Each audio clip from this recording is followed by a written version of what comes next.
Right now at 5 on WHAS 11 News, chaos in the original Highlands along Bardstown Road over the weekend. For the second week in a row, a massive crowd takes over the streets. It draws a huge police presence in the middle of the night. The mayor not happy, and one bar is cutting its hours to help out. Some businesses in West Louisville fighting back after learning their leases have been terminated, coming up the fight to keep the NIA Center open. And the search is on for witnesses after 4 people are shot in southern Indiana at an apartment complex. The news at 5 on WHAS 11 begins right now.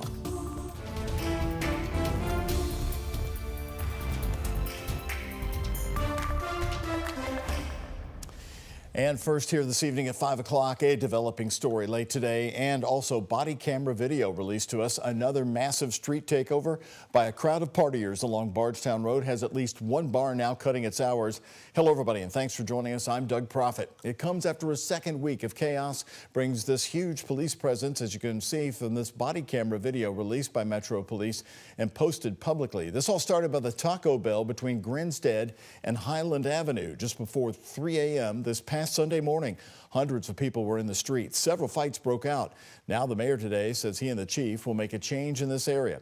During a news conference on the announcing of his formation of the Community Safety Commission, the mayor says the police department and his office will make this a top priority. And he also pointed to 3 bars that previously were caught in a city crackdown after trouble. We have shut down 3 bars that were not complying with the rules in the same general vicinity. We are not afraid to take action on businesses or individuals that are violating the law, that are not acting properly in what should be an area for people to have safe enjoyment. Police reporting 3 arrests after this incident early Sunday morning. Highlands Tap Room confirming to us that they are now going to be closing at 2 in the morning instead of 4 a.m. The mayor says he and the police chief will meet with business owners in the next few days so that they're aware of the rules they're implementing. He says changing the bar closing time is now up for discussion. Kentucky State Police identifying the Washington County, Kentucky man who died during Friday's tornado. 48-year-old Ronnie Hill was found dead outside his home after the storm swept through Springfield, Kentucky. Governor Andy Beshear says 14 other people were hurt there in Washington County. The National Weather Service said the damage was caused by a powerful EF2 tornado that tore through the area near Long Run Road, which is between Springfield and Perryville, Kentucky. Governor Beshear is considering a special session to release additional disaster relief money. Kentucky has faced several waves of severe weather this year, as you know, from the flooding in April to tornadoes. Now, following this recent disaster, Beshear expressing concern that the state could hit its spending caps set by the legislature. However, the governor says he's waiting on official damage assessments and will consult with legislative leaders before making any decisions about a special session. But I don't have those numbers. I don't have any set date. And certainly before we would set any date, we'd talk to the General Assembly. I'm not going to call a special session unless leadership is for it. I want to make sure that if we do it, it's successful and that they feel like they have enough information to be confident in it. The Senate president in Kentucky, Republican Robert Stivers, has already said he would be in favor of allocating more money should the state need it. Governor Beshear said once he has the final numbers for the damage repairs, his office will share those with Kentucky lawmakers. It's been a while since we've not had to talk about heavy drenching rains or severe weather, and Chief Meteorologist Mallory Schnell is joining me here at 5 o'clock. And Mallory, you're really just talking about what we would consider, lightly a heat wave, one of the big first ones we've had out of the gate. Yes, we have a ridge of high pressure overhead, so that definitely means temperatures are on the rise for at least the next couple of days here before we start to see another pattern change. But we're taking a live look outside from our First Savings Bank U of L health camera from Jeffersonville, looking over downtown Louisville. Sky's still a little bit hazy in spots, but definitely not as thick of that wildfire smoke as what we saw over the weekend. So you can feel that sun a bit more, temperatures warming into the upper 70s and low 80s across the area. Satellite and radar, no rain to track, hardly a cloud in sight for us in Kentuckiana. So if you are looking to spend more time outdoors this evening, it's a great night to do so. To grill out, to take a long walk, expect temperatures in the lower 80s in Louisville for the next few hours. Light winds, pleasant conditions. Humidity, not too bad as of yet. And in case you missed it, sunset is now after 9 p.m. That is the case for the entire month of June in Louisville and for much of July as well. So today Today's sunrise was at 6:21. Our sunset this evening is at 9:01 p.m. It's that time of year. And we are expecting mostly clear conditions overnight. We could see some patchy fog in some rural spots by morning, kind of like what we saw this morning as well. Expect overnight lows to dip down to the upper 50s and low 60s. And then tomorrow, mostly sunny, even warmer than today. Louisville makes a run at its first 90-degree day of the year. It's that time of year, late May, early June is when we typically see it. We do have some rain chances returning late week. We'll talk much more about that coming up in our 7-day forecast, Doug.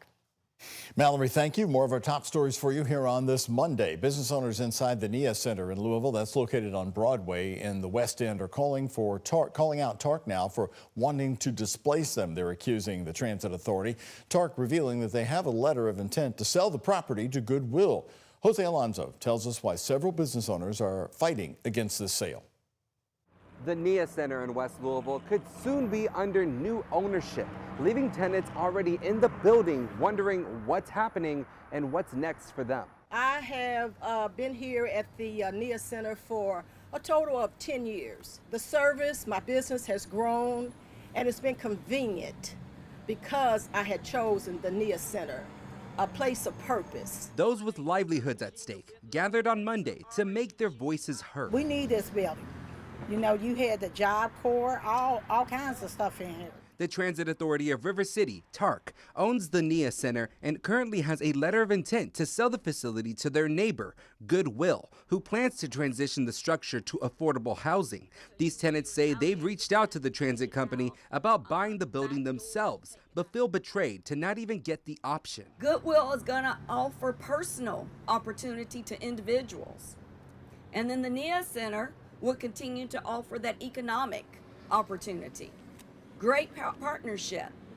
Little did we know they were planning to eradicate us, displace us, remove us. A spokesperson for TARC responded in a statement saying, quote, current tenants of the NIA Center were informed last week that they will be able to remain until the end of 2025 and rent during this period will be free. Any questions about the future of the building beyond that should be directed to Goodwill, Kentucky. This leaves many to question the future of the community hub. And it's a great spot to network and do all kinds of positive things. And this is also one of the first spots that people come to because they've heard of it for years. I would hate to see this to go over Goodwill's greed and TARC just not doing the proper thing that needs to be done for the community. You got to put your community's interests first. These tenants say they've been doing their research and plan to keep fighting, like the civil rights activists painted on the NIA Center's wall. In West Louisville, Jose Alonso, WHAS11 on your side.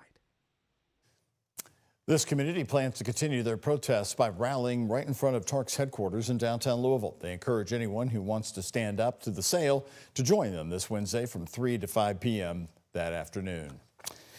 Police in southern Indiana say they need witnesses to come forward after 4 people were shot at an apartment complex party in Clarksville.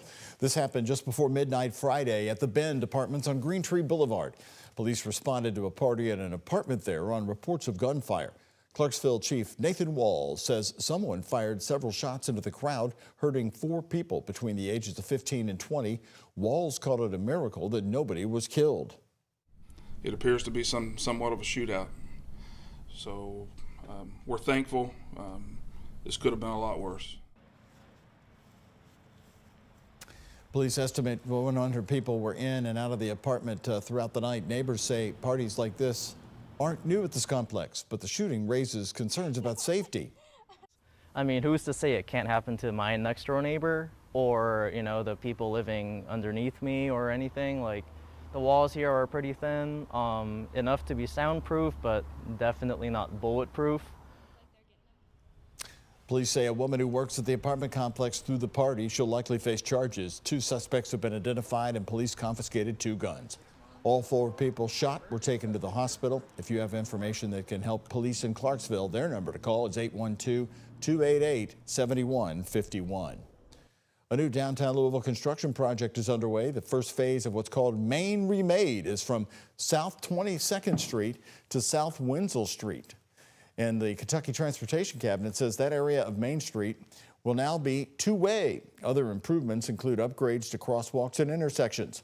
a protected bike lane, left turn lanes, and new traffic signals.